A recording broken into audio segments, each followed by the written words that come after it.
which is the organization representing the protesters that were in Ottawa on January and February of 2022. I just have a few questions for you, and thank you for your service. So, if I may, I'm just going to refer to the documents that the Commission has already brought up earlier. If I could have brought up OPP 0000151.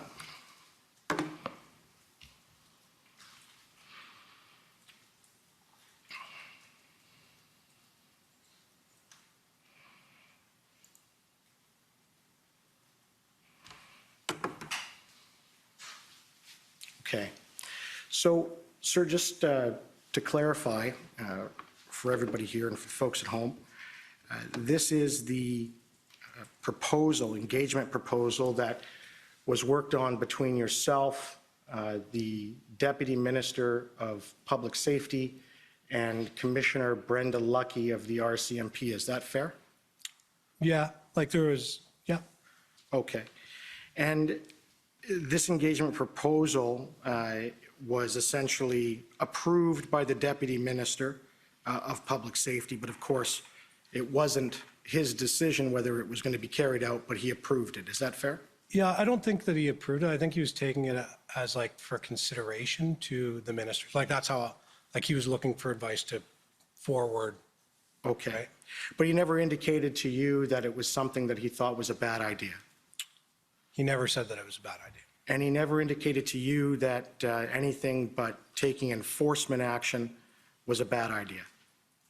What's that, sorry? Anything but taking enforcement action against the protesters in Ottawa was a bad idea. He didn't say to you that you should cease engaging and that you should direct that there be enforcement actions taken. No, he never directed anything. Like he did not direct anything.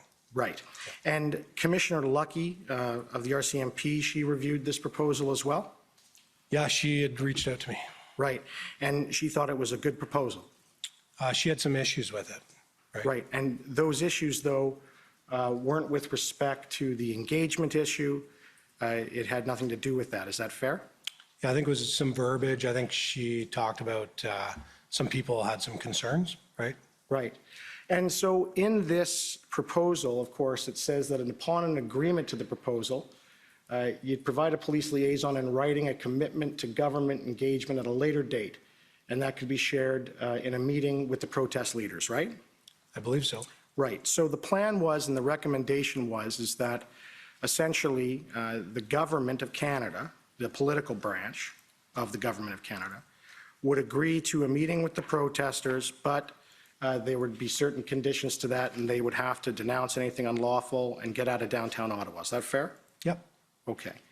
And in your interactions with the Deputy Minister and Commissioner Lucki after February 12th, 2022, did they tell you anything about what happened with this proposal? I think the proposal was kind of like dead in the water after the 13th with, when the mayor provided his letter. Right. And then it allowed the ability to see the outcome of that. Right. Could we bring up another document that was referred to by the Commission? It's OPP 0000172.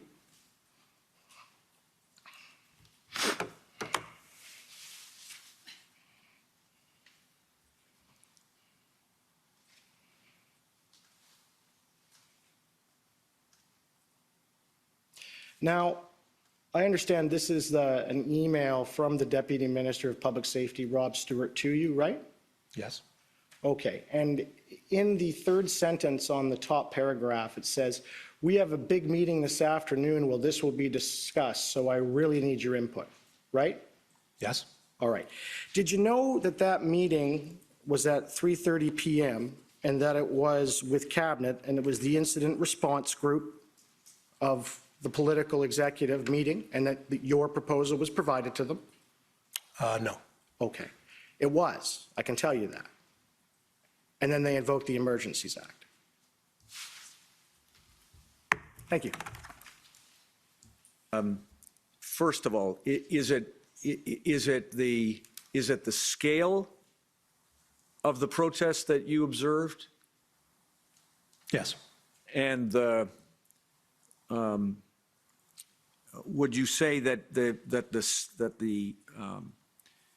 scope of it, in terms of its affecting an urban area outside of Parliament, paralyzing the city in the fashion that it did, would that represent a reason why this was an unprecedented occurrence? Yeah, it was scale and scope, and it was, it impacted a lot of people, right? And so like when you look at some of the different things that are happening, I always think, okay, if this is going to impact people negatively, how many people are going to be impacted?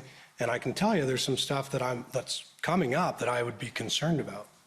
Well, and I want to come to my friend Mr. Brosseau has already taken you to the after action memorandum that you sent, I think February 25th, in which you flagged for your command some issues that they should be thinking about, we should all be thinking about, as directly relating to this new experience that you had.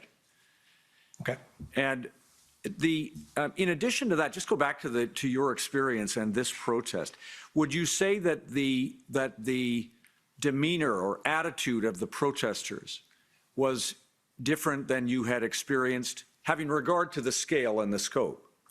No, their demeanor wasn't really, to be fair. Like there's certain things in crowd psychology or dynamics that you can do to prevent certain things, right? Like when you look at crowd or like human decision-making processes, you look at risk, reward, effort, provocation, excuses.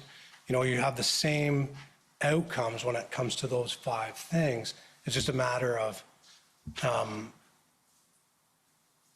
think the scale and the scope, but as far as the dynamic in that, I don't think it was too far different than other instances. Oh, is that clear? Sorry. Sure, it is, and maybe I can get your help with this. We have learned from other witnesses that this protest featured a lot of people protesting about different things. That's new for you too. Okay, so Is that fair? So there's typically divisions in protest groups. Like that's something that we actually teach on the course. Is it's hard to, because people end up hijacking protests. I don't know if that's the right word, but people will come in and hijack. And sometimes when you ask people, what are you protesting on day 1? And then on day 12, you're like, okay, what is, if you ask, what are you here for? What does success look like? What can I say or do to get you to leave? Sometimes that ends up morphing, right? Because you have these, you have people that are dealing with each other. You're dealing with a human capacity, right? So things end up changing as a result as things evolve. But there is division within protest groups on a regular basis. This one was just so, I think the scale and the scope magnified that. Okay, got it. So then, in your experience, this one featured, although I take your point, or we all take your point about the idea that people might come to a protest with different things in mind as grievances, this one amplified and magnified that phenomenon. Yes, sir. Good afternoon, Acting Superintendent Beaudin. I'm Hatem Kir. I represent the Justice Center for Constitutional Freedoms. Am I correct in thinking that negotiation is one of the tools that police have available to them when responding to a demonstration of civil disobedience? Yes, sir. And in fact, it's a tool that police should be using and prioritizing? I believe in it, yes. And you talked about a measured approach. We've heard a lot about that today. Helping me out from a civilian perspective, is it fair to say that a measured approach is a strategy that leads with negotiation and then escalates to enforcement as necessary? Yeah, hopefully getting that compliance, right? Like obviously people want to be heard, right? I think we've heard that a lot throughout this incident, and ultimately if there's opportunities to have them heard while ensuring lawful, peaceful, safe protest. If implemented, do you think it could have reduced the footprint of the protest? I think so, yeah. I think people probably would have hopped in there. If, like I said before, I talked to Mike Acton, who I believe and trust in his craft, and he had said with Tom Marazzo, he thought 60% of people would be following Tom Marazzo. And so placing that within the larger strategic goals, reducing the footprint would then reduce some of the challenges faced by officers undertaking enforcement efforts? Yes, sir. And So then therefore, it would have reduced perhaps the need for the numbers of officers in engaging in enforcement efforts? Yes, sir.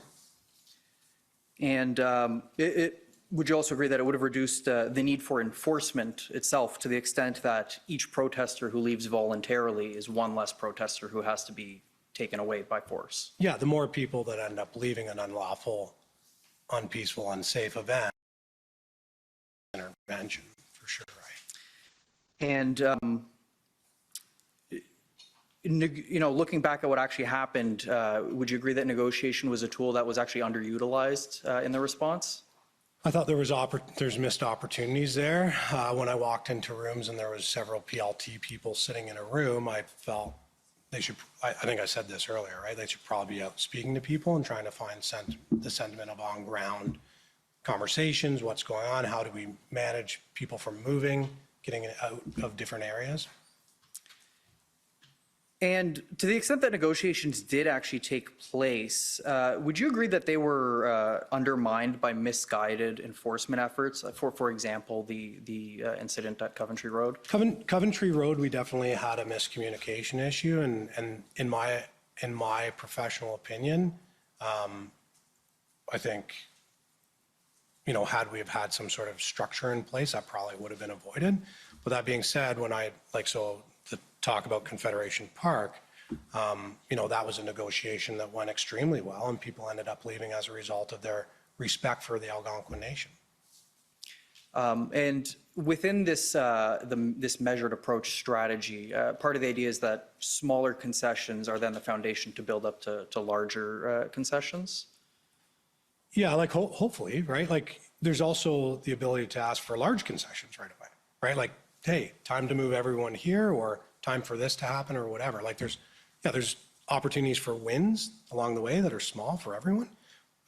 And then obviously it provides you an opportunity to look at the outcome and the leadership and the resolve of the group and who's willing to work and who's willing to not work, right? And who's defined. The convoys kind of traversed the province of Ontario.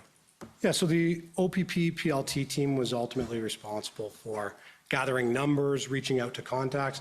I believe it was United We Roll in 2019 that came across with some of the same players, right? So there was already existing relationships from 2019, so it was really easy to just reach out from a PLT perspective or a liaison perspective and ultimately say, okay, I understand you're coming, what's the plan of attack? What do you plan on doing? And then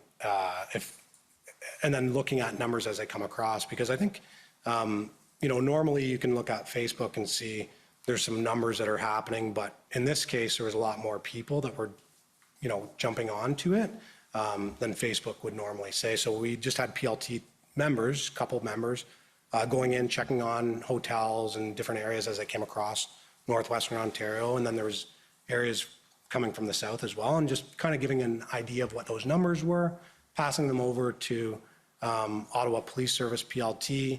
I think there was a sheet of numbers that basically said, these are the leaders that we've been working with, talking to, this is what it looks like now.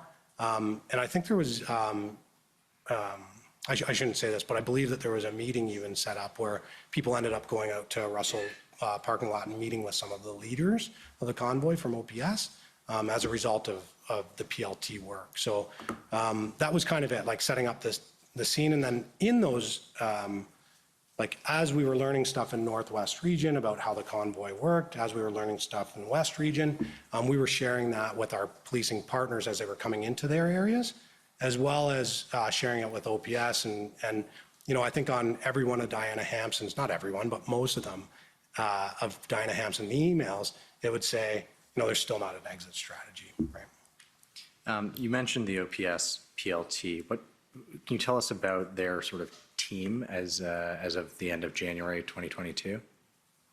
So I don't really know the OPS PLT team intimately, right? I helped facilitate a CACP, Policing with Indigenous Peoples course for large-scale protests, which is a liaison course, right? And I would say probably there was 20 members on there. I would say that the OPS PLT members were very driven. They had unbelievable characteristics when you look at what we're trying to look for when it comes to a PLT member. So in 2019, I sat as the acting or interim commander for emergency response. So I oversaw TRU, ERT, K9, tactical paramedics program, and explosive disposal. And in there, like, there's a lot of men. And I was asked by a doctor to say, you know, what are some barriers impacting women in policing? And I didn't make the connection, but they said, well, in here, there's hardly any women, and in PLT, there's lots of women. And I said, it's really a value system. And when I looked at the OPS members, they were really following the same value system. They were community focused, they were compassionate, they were empathetic, they were unbelievable communicators. They were everything that you would want in someone to represent an organization in a time of crisis. I thought that they were really well chosen. Okay. Now, I understand you arrived in Ottawa, I think it was February 2nd, so it was sort of after the first weekend of demonstrations and protests. What was the sort of state of PLT work as of when you first arrived in Ottawa? Yeah, so I believe I arrived on the 3rd. On the 2nd, I was engaged in a conversation with Superintendent Mark Patterson surrounding the PLT logs and their use for evidence for an injunction. And to me, I didn't think that that was a good use of PLT logs, and it would obviously potentially damage relationships that are out there too, because there's always this thing where people, you know, there's this thing where people think that potentially we're spying on them, and that's not the case. We're there to make things safer, and we have a long road to go, and I definitely didn't want it to look like we were spying on people, right, because that's not our job. And so I cautioned him as to the use of the PLT logs, and he said that he wouldn't use them. And then as I was talking to him, I recognized that they didn't necessarily have a good understanding of what PLT did. We went through what PLT does, how they do it, what are some strategies, whatever. And he was very thankful for the conversation, and he was an absolute gentleman at that time as well. And so, but on that, it just showed me that maybe we needed to assist with some leadership there for PLT. And I was also getting grumblings from our membership saying, you know, things just aren't going as well as they probably could. So on the 3rd. And part of the messaging that you gave was that the Emergencies Act had been declared. Is that true? I'm not sure. Okay. I'm not. Yeah, sorry. I don't. That you didn't take part in the drawing of the drafting of the message that was being handed to protesters, or? Oh, yes. Sorry. Yeah. So on that came across to PLT at some point to say, does this make sense? Because basically we just wanted consistent messaging to go out, right, hand it out so people were aware, and also go out on social media. Got it. And one of the consequences that you told the commissioner, you explained to protesters about the consequences of not leaving would have been all of the consequences that he's learned about concerning the Emergencies Act. Sorry, I don't. That was sorry. a terrible question. You told the protesters, and the worst part of that is it counts against my time. Oh no, sorry. You told the protesters that the consequences of the Emergencies Act would be applied to those who did not leave voluntarily. Yeah, I believe that's in the messaging. Okay, got it. There's a bunch of, sorry, go ahead. No, I didn't mean to interrupt you. Last question. Your interview summary refers to OPP Superintendent Dan, I hope I'm pronouncing it correctly, Alakis? Alakis, yes. Who advised you on the 8th of February that folks, if you want to actually be kept up to date on what's happening here at the inquiry by heading over to revolutionnews.ca/emergency act commission. That's revolutionnews.ca/emergency act commission. At that page, you will see my live tweets and, of course, some clips that are actually occurring at the inquiry. And, of course, here, folks, while you're there, please consider chipping in by heading over to donorbox.org/emergency act commission. That's donorbox.org/emergency act commission. And of course, here, folks, once again, if you could actually chip in here by kicking a buck or two, that will be greatly appreciated, as it will help me cover my travel expenses, covering the Emergency Act inquiry here at the nation's capital. Thank you so much.